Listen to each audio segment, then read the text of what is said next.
ምንድነው የሚባለው? በደንብ ታዝኑላታላችሁ ለአረብ ሀገር ሴት። እንግዲህ ኢትዮጵያ ውስጥ ያሉ ሰዎች ሜካፕ ተቀብተው ምናምን ለብሰው ልብስ ቀያይረው ምናምን እንትን ሲሉ በጣም እንትን የደላቸው ናቸው። አረብ ሀገር ያለች ሴት ግን እንደዛ ነገር አሁን እነሱ በስንት ቀን ነው ይኸው መጥተው ዱባይን ለመጎብኘት ይመጣሉ። ግን እዚህ ጋር 10 አመት 11 አመት ቁጭ ብላ ከግቢ ወጥታ ማታውቅ ስንቶች አሉ። እውነቴን ነው የምነግራችሁ። ያው እንግዲህ አንዳንድ ጊዜ እድል እንደዚህ ነው። እነሱ ደግሞ ዘና ፈታ ሊሉ ነው። እንግዲህ በዛውም ለአረብ ሀገር ሴት እንዴት ምን አይነት ውጣ ውረድ እንደምታሳልፍ በተለይ ምግብ የሚሰሩ በተለይ ወንዶች ውጭ ላይ የሚመላለሱ በዚህ ሙቀት እንዴት እንደሚቃጠሉ እንግዲህ ይሄ ሁሉ ታያላችሁ ማለት ነው። አብርሽ፣ ሩታ እንዲሁም ጽጌ፣ ዳኒ ሌሎችም አሉ። በደንብ የአረብ ሀገርን ሴት በደንብ ማለት ምን ያክል ውጣና ውረድ እንደምታሳልፍ ታይታላችሁ። እንግዲህ ወቅቱም አሁን በጣም አስቸጋሪ ነው። በጣም እንግዲህ ዘና ፈታ ብላችሁ በሰላም ወደ ሀገራችሁ እንዲመልሳችሁ ጸሎት እናደርግላችኋለን። ያው እንግዲህ ዱባይ ከመጣችሁ አይቀር በደንብ ሙቀቱንም ምኑንም በደንብ አድርጋችሁ ምን ያክል የአረብ ሀገር ሴት ምን ያክል ጠንካራና ሩህ እንደሆነች በዚህ ትግሏ በዚህ ይሄ ሁሉ ሙቀት እየተጋፈጠች ሙቀቱ ሲመጣ ሙቀቱ ብርዱ ሲመጣ ብርዱ ሁሉንም እየተፈራረቀባት ጀግናዋ እንግዲህ ይሄ ሁሉ እንትን እያሳለፈች ነው የአረብ ሀገር ሴት የምትኖረው። እንግዲህ እናንተ ለአንድ ሳምንት ሙቀቱን አይታችሁ እንዴት እንደምትወጡ አሁን በተለይ በጣም አሁን በፊት ትንሽ ቀደም ብለው መጥተው ቢሆን ይሻል ነበር። እንደውም ዘንድሮ ረመዳን ላይ ብዙም ሙቀት አልነበረም አይደል? ትንሽ ማለት ቀዝቀዝ ያለ መካከለኛ ነበር። አሁን ግን በጣም ነው የሚያቃጥለው። እንግዲህ ወጣ ብለን እንዝናና የለ ወጣ ብለን ፎቶ እንነሳ የለ። እንግዲህ ያው በደንብ አድርጋችሁ እንግዲህ የአረብ ሀገርን ሴት በደንብ ትረዷታለህ ብዬ ተስፋ አደርጋለሁ። ዱባይ ብቻ ሳይሆን አረብ ሀገር በሙሉ ያለ የትኛውም እንትን አሁን ሁሉም ጋር ሙቀት ነው። ሰው እናንተም እንግዲህ ይሄንን ስታዩ ምን ያክል የአረብ ሀገር ሴት ጠንካራ እንደሆነች የአረብ ሀገር ሴት ቢኖራት ባይኖራት 10 ሺህ ተከፈላት 20 ሺህ 50 ሺህ 60 ሺህ ይከፈላትም ያው አረብ ሀገር የምትኖር ሴት መቼም ለራሷ አትሆንም። ሁልጊዜ ለሰው ነው። እንደዚህ ሙቀትም ሆነ ምንም ይፈራረቅባት ያው ሁልጊዜም ለራሷ አትሆንም። እንግዲህ በደንብ አድርጋችሁ እንግዲህ እና አብርሽ እነ ሩታ እነ ማነው ዳኒ ምናምን በደንብ አድርጋችሁ እንግዲህ ዱባይን ጎብኙ። ያው እንግዲህ የማዳብ ቅመሞች ሩታ የምትሉ የምታደንቁ እህቶቻችን ደግሞ እንግዲህ ማዳብ ከፈቀደችላችሁ ወጣ ብላችሁ መገናኘት ትችላላችሁ። ያው እነሱም ትንሽ ይቆያሉ ይመስለኛል እንቆያለን ስላሉ አብዛኞቻችሁ ደግሞ ምን እያላችሁ ነው? ለምን ዱባይ ይሄዳሉ? ለምን ዱባይ የሚሄዱበትን ብር የትኬት ብር ለምን ለተቸገሩ አይሰጡም? ሰይፉ ኢቢኤስ ላይ የሚተላለፈው የመቄዶንያ የገንዘብ ማሰባሰቢያ ላይ ለምን ለሱ ድጋፍ አያደርጉም እያላችሁ ብዙ ሰዎች የሆነ እንትን ላይ ገብቼ እያየሁ ነበር እና ብዙ ሰው ሀሳብ እየሰጣችሁ ነው። ሰው ማለት እናንተን የመሰላችሁ መናገር በእርግጥ መብታችሁ ነው፣ ግን እነሱ ደግሞ ደስታቸው ነው፣ ይደሰቱ። ምንም ማድረግ አይቻልም። ያው እንግዲህ ሰው አርግ ብለኸው አይደለም የሚያደርገው። በመጀመሪያ ራሳቸው ፍላጎት ካላቸው መርዳት ካለባቸው፣ በእርግጥ ኢትዮጵያ ውስጥ የሚረዳ በጣም ብዙ ሰው አለ። መቄዶንያ ብቻ አይደለም፣ በጦርነቱ ምክንያት በጣም ብዙ የተጎዱ ወገኖች አሉ። ለእነሱም ካለን ብንረዳ የተሻለ ነው። ሞር ደግሞ እነሱ እንግዲህ ዱባይ መጥተው ገና ኢትዮጵያ ደግሞ ከይህን በኋላ ዝግጅት አለ ገና ብዙ ነገር ምናምን እያሉ ነው። እነሱ የፈለጉትን ማድረግ ይችላሉ። እኛ በሰው ገንዘብ ማዘዝ አንችልም። የፈለጉትን ማድረግ ይችላሉ ማለት ነው። ያው እንግዲህ እኛ ምንድነው ከኛ የሚጠበቀው ቪዲዮዋቸውን እየገባን ላይክ እና ሼር ማድረግ ብቻ ነው። ሌላ ነገር ማዘዝ አንችልም ማለት ነው። ያው አንዳንድ ሰዎች እንትን ማለት ሀሳባችሁ መናገር መብታችሁ ነው። ማንም ሰው አይከለክላችሁም። ግን ደግሞ ሰው አድርግ ብለነው ላያደርግም ሊያደርግም በራሱ ፍቃድ ከሆነ ማድረግ ይችላል። ካላረገ ደግሞ ያለማድረግ መብቱ ነው። መርዳት ካለባቸው መርዳት ይችላሉ። ማንም ሰው አይከለክላቸውም።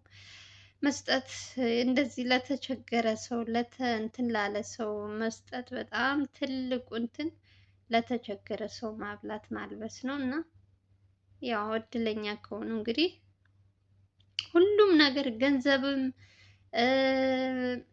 እውቀት ምንድን ነው ዝና ምንም ሁሉም ነገር አላፊ ነው። ግን ስምሽ ግን የሆነች ቦታ ላይ ካስቀመጥሻት ስምሽ የዘላለም ናት እና እንደዚህ የተቀደሰ ቦታ ላይ ደግሞ በዚህ ለተቸገረ ማብላት ማጠጣት የዘላለም እንትን ነው እና እንደዚህ አይነት የሚሳተፉ ሰዎች እግዚአብሔር ያብዛልን፣ ተባዙልን፣ በወጣው ይተካላችሁ። በጣም ብዙ ሰዎች የፌስ ሰይፉ ላይ በጣም ብዙ ሰው እንግዲህ እርዳታ እያደረገ ነው። ለቤቱ ማሰሪያ ለመቅዶኒያ ትልልቅ አባቶች ናቸው። ምርቃታቸው ይደርሰናል። ያው እንግዲህ እግዚአብሔር ካለ ደግሞ እግዚአብሔር በደንብ አድርጋችሁ ጎብኙልን። እንግዲህ ዱባይ ከመጣችሁ አይቀር የማዳብ ቅመሞች ሩታዬን ሩታ የምትሉትም ወጣ ብላችሁ ዘና ፈታ በሉ። እንግዲህ ዱባይን በደንብ አሳያቸው። ትንሽ ሞቃታማ ነው፣ በጣም ያቃጥላል አሁን።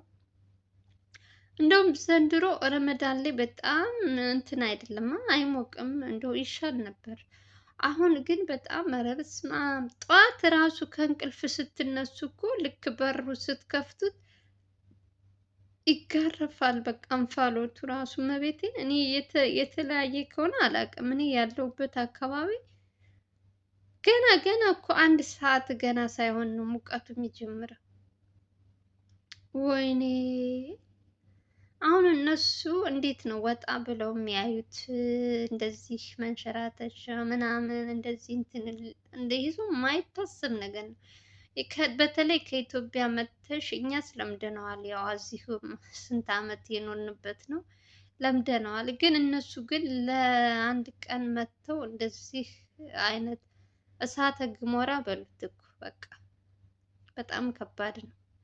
ትንሽ ቀደም ብለው መጥተው ቢሆን አሪፍ ነበረ። ያው እንግዲህ አየሩ በየእንትኑ ይፈራረቃል። አይተውት በደንብ አድርገው የአረብ ሀገር ሴት ምን ያክል ጠንካራ እና ምን ያክል እንትን እንደምታደርግ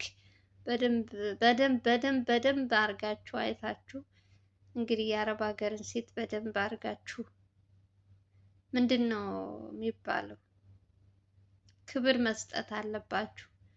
የአረብ ሀገር ሴት ይህ ሁሉ ሙቀት እየተቃጠለች ይህ ሁሉ እንትን ውጣ ውረድ እያየች ምንም ሳይበግራት፣ ከዛ ደግሞ ኢትዮጵያ ያሉ ዩቱበሮችን እያበረታቱ ገንዘብ ለሚያስፈልጋቸው ደግሞ ገንዘብ እየረዱ እውነት ያው ሰው ያደረገለትን ሰው አደረግኩ ብሎ ማውራት ጥሩ አይደለም። ግን አብዛኛው ኢትዮጵያ ውስጥ የሆነ የተቸገረ ምናምን በቲክቶክ በምን ስትሄዱ አብዛኛው እውነት ለመናገር ይሄ እንትን ላይ ራሱ ይሄ ቲክቶክ ላይ ገብተው ላይቭ ላይ አብዛኛው ጊፍት የሚሰጠው የአረብ ሀገር ሴት ነው። ለምን ይዋሻል? አረብ ሀገር ያሉ ሰው ነው የሚበዛው። በእርግጥ አሜሪካም ሌላም ሀገር ሊሰጥ ይችላል። ግን አብዛኛው ግን ዩቱብ እና ቲክቶክ በደንብ እንዲሰሩ ኢትዮጵያ ውስጥ ያሉትን በደንብ አድርገው ሼር፣ ሰብስክራይብ የሚያደርጉት የአረብ ሀገር ሴት ነው አብዛኛው ማለት ነው። ግን ለራሷ ግን አትሆንም ሲጀመር። ለሰው ግን ያው ሁልጊዜም ለሰው ትሞታለች። እና ምንድን ነው የሚባለው አባባል ለራስሽ ምንድን ነው የሚባል አባባል አለ። ለማንኛውም እናንተ ዘና ፈታ በሉ። የኛ ስራ የኛው ነው ማለት ነው። እንግዲህ ሙቀቱንም ምኑንም ችላችሁት እንግዲህ በሰላም ወደ ሀገራችሁ እንዲመለሳችሁ ጸሎት እናደርጋለን። ሩታ ሩታ የምትሉ ደግሞ የዱባይ አድናቂዎች እንግዲህ ከተመቻችሁ ደግሞ ወጣ ብላችሁ ማግኘት ትችላላችሁ። እንግዲህ ማዳባችሁን አስፈቅዳችሁ ማለት ነው። ያው እንግዲህ ትንሽ የሚቆዩ ይመስለኛል፣ ተሎ የሚመለሱ አይመስለኝም። ወጣ ብላችሁም የሚፈቀድላችሁ ሰዎች ማየት ትችላላችሁ። የማትችሉ ደግሞ እንግዲህ ቪዲዮአቸውን እየገባችሁ ያው እንደተለመደው ላይክ ሼር እያደረጋችሁ መመልከት ትችላላችሁ ማለት ነው። ያው ዱባይ እንግዲህ ትንሽ ሞቃቷ ምናምን የተቃጠለ ነው። ይችሉታል ብዬ ተስፋ አደርጋለሁ። ከኢትዮጵያ መተሽ እዚህ ደግሞ ኢትዮጵያ እኮ የተመጣጠነ አየር እኮ ነው። የኛ ሀገር እውነት ሙቀቱ ሲመጣ ብርዱ ሲመጣ ሁሉም በቃ የተመጣጠነ አየር ነው። ብዙም አያቃጥልም። እዚህ ደግሞ ስትመጭ በጣም አስቸጋሪ ነው፣ ከባድ ነው። ይሁን እንግዲህ ሁሉንም ችሎ አይሆንም። ለማንኛውም ጋይዝ የዛሬው ቪዲዮ ይመስል ነበረ። ከተመቻችሁ ቪዲዮ ላይክ ሼር እያደረጋችሁ ቪዲዮን አበረታቱን። እስካሁን አብራችሁ ለቆያችሁ ከልብ ነው የምናመሰግነው። ሰላም ፍቅር ተመኘሁላችሁ። በያላችሁበት ዓለም ዳርቻ ሰላማችሁ ይብዛል። እንግዲህ የሩታ እስኪ አድናቂዎች ላይክ እያደረጋችሁ ሰብስክራይብ እያደረጋችሁ ለመጀመሪያ ጊዜ በእነዚህ ልጆች ቪዲዮ ሰርቻለሁ። በመጀመሪያ ጊዜ ማለት ነው። እስኪ ላይክ አድርጋችሁ ጀምሩ፣ እናያችኋለን። እስኪ የሩታ ሩታ የምትሉ ሰዎች ለማንኛውም ሰላማችሁ ይብዛልኝ። ወዳችኋለሁ። ባይ ባይ።